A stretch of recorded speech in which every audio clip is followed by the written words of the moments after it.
Well, it looks like the summer is definitely heating up for the currency and gold markets. I just wanted to put out a quick note talking about this Brexit. This is the vote for Britain to leave the EU, which would just be a huge impact on the currency markets and the global economy. And the euro is and the EU is, the second largest or largest economy with the second largest currency reserves out there. And with Britain leaving, it's just going to start compounding upon itself, because they're already in a very tenuous situation. We remember all the pigs and Greece debt, situations there, and it's basically going to leave Germany holding the bag. France and Spain are also looking to leave the EU, and I think there's a five-star movement in Italy, the same idea. But basically, it's just an unsustainable system. It was an economic integration of all these countries that don't have the same values and structures, and too many governments, and unrepresentative, with the EU Parliament. I mean, it's a totally bureaucratic control over all these states that have no accountability to it, and it's just not good. So one of the major things that it's impacting is the currency markets, and there's a couple of articles out there talking about how all of these billionaires like Soros and Druckenmiller are getting out of all currencies and into gold mining shares, GLD. I don't know if they're buying physical. I doubt it. But that's the way they're positioning themselves. So like the super smart guys kind of see what's going on out there and are putting themselves into gold, at least gold representatives of it. And, and that's that. So everybody else is going, hey, maybe we should get into cash because the banking system's not good. And I think both of them are distractions from the real solution, obviously, with silver. In 2008, the financial crisis, if you had went all cash prior, that probably would have been a smart idea, considering the system was bailed out and saved by trillions of dollars of central bank money and faith in the politicians. We had the new Hope and Change Obama come in. We had Bernanke, this new Princeton economist that studied the Great Depression. And everybody took all the measures that they took and said, okay, we have enough faith in the system, it'll come out. Now here we are 8 years later, and we see that the economy never recovered. There was nobody went to jail. There are no major reforms. The system is now even more leveraged. All the debts are now at a global sovereign level and not these billion-dollar corporations that made bad bets. And I think it's the ultimate trap that they're trying to get people into, either cash. That's why they have this war on cash, to kind of make people go, oh, we don't want to, we don't want people getting into cash too much. They're going to charging negative interest rates. When the money sits in the bank, you're a unsecured creditor. It's not what you think. When you give your money to the bank, it's not, the money's there for you. You now have given the money to the bank. The bank now owes you back, and you're the lowest member of debt, if things go bad. And it will go bad this time. And gold derivatives, I don't think are even the right, obviously it's just a paper claim, and there's going to be a lot of people holding empty bags when that comes to deal. And even gold, even it's currently priced. I mean, it's still double what it was in 2000 or in 1980 terms, or close to it. And silver is, a third of what it was back then. And I think just the gold to silver ratio has you say, hey, everything else is going bad. The majority of the world doesn't get what's going on. Those that do get what's going on are going into cash. The billionaires who are kind of these guys that see what's going on are going into gold. I think you go back to basics.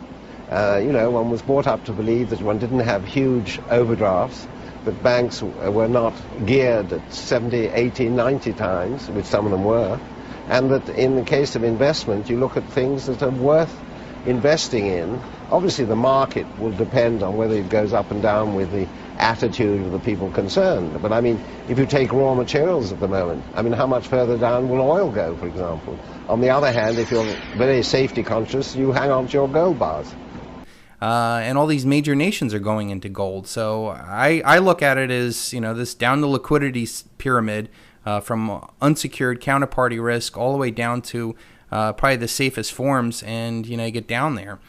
So on top of the Brexit causing all this panic out there and giving a lot of support to the gold and silver markets, People have asked me, well, forget about what you think about Trump, Chris. I know you're not a fan of him. You call him a Zionist. And I'm a big fan of Israel. Call him a warmonger. I'm interested in Libya if we take the oil. How do you think that would affect the Arab nations? Who cares? Who cares? A TV celebrity fraud. Donald Trump? Yeah! A guy who, man-child that tweets. So I loved it. I gloat over it. I think it's wonderful because I like to see bad people fail. Sues everybody. He's got a very thin skin. Donald Trump is suing TV show host Bill Maher for $5 million because, get this, he proved he is not part orangutan. Very pompous, arrogant. Today, I'm very proud of myself. We get that. What's he going to do for gold and silver? Well, if you look at it, I think he's going to be a huge positive for gold and silver, and not for the reasons that you think. You go, oh, he tweeted that he should get the Federal Reserve. He's not going to do anything with the Federal Reserve. He's a puppet of the Zionists. There's no doubt in my mind. Both of the candidates are rigged. Hillary's friends with the Rothschilds. Trump's the same way. So either way, but Trump is very positive on owning gold. And I'll just remind people that APMEX in 2011, when the gold price was rocketing up, he took gold, physical gold from APMEX as a deposit on a 10-year commercial lease. So APMEX, I guess, got a building out in the Trump building and said, hey, Donald, instead of these dollars that were depreciating and gold was rocketing up at the time, APMEX was very astute. APMEX was very astute of saying, "Hey, let's trade some gold for this lease." And it was a win-win, I guess, for the situation. And Donald got a little burned because it dropped significantly after there. But still, the idea is that the dollar. He understands the dollar's not worth anything. And then there was this quote from him saying, the U.S. can never default on its debt. This is the United States government. First of all, you never have to default because you print the money. I hate to tell you, okay? So there's never a default. Wow. I mean, what a perfect president to have for hyperinflation. He gave the exact same quote Alan Greenspan gave years ago, talking about the United States can never go default on the debt because they can continue to print money. The United States can pay any debt it has because we can always print money to do that. So there is zero probability of default.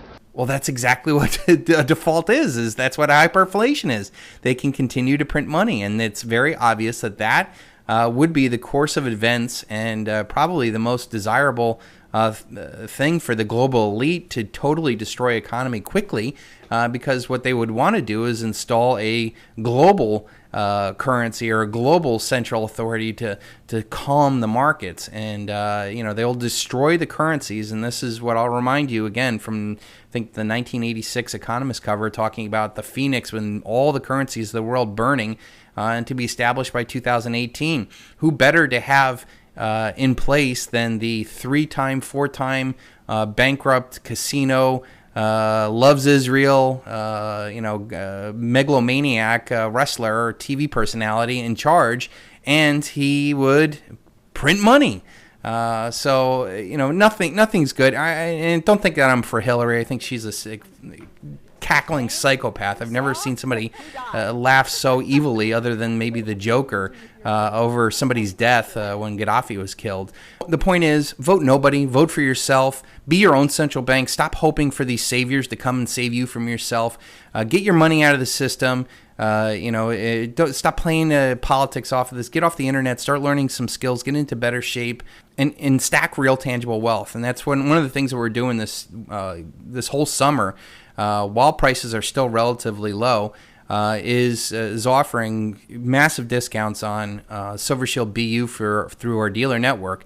And last week we did the 2016 Don't Tread on Me Snake for as low as $199 over spot. This week we're offering the BU Trump, and I've seen it as low as $199 over spot. Some of the dealers are a little bit higher, but you got to look at the delivery charges and stuff like that, and minimum orders and stuff like that. You got to make your own decision. But this is a great opportunity because the Silver Shield BU are much smaller mintage, part of a huge growing line. If you go to silvershieldguide.com, you can see the tremendous catalog we've already developed over the last 4 years, and we have a lot more coming.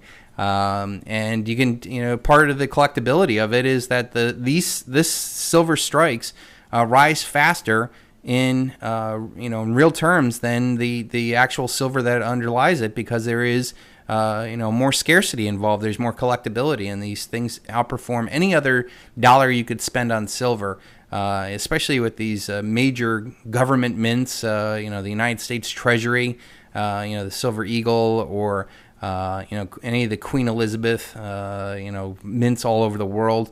You have your best bang for your buck with those. We'll be offering something new every week for the next, I think, 8 weeks we have scheduled, and I'll be back next Monday. Thank you. Bye.